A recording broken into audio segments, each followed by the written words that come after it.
이렇게 시간이 안 가는지 정말 버스 안에서 going 이불 속에서 going은 언제나 너에게 going.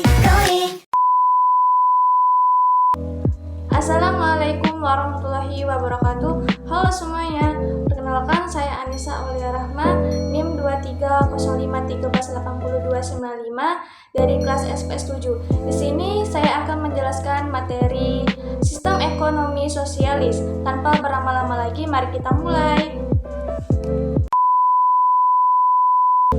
Jadi di sini saya mau menjelaskan pengertian sistem ekonomi sosialis. Sistem ekonomi menurut Gregor Grossman dan Emanuel. Sistem ekonomi adalah sekumpulan unsur yang terdiri dari atas unit-unit, agen-agen, serta lembaga-lembaga ekonomi yang bukan saja saling berhubungan dan berinteraksi, melainkan juga sampai tingkat tertentu yang saling menopang dan mempengaruhi.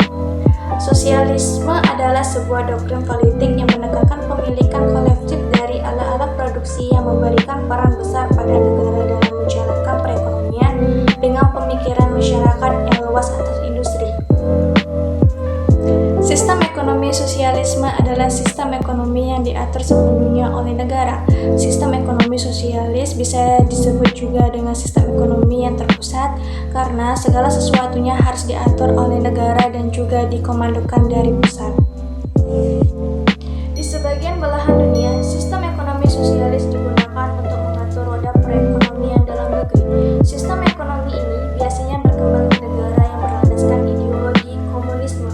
Sistem ekonomi sosialis termasuk sistem ekonomi kapitalis dan sistem ekonomi lainnya, merupakan sistem yang dibentuk berdasarkan gagasan manusia yang akal pikirnya terbatas dan memiliki kekurangan serta kelemahan. Sistem ekonomi sosialis dapat dibilang menjadi kebalikan dari kapitalis.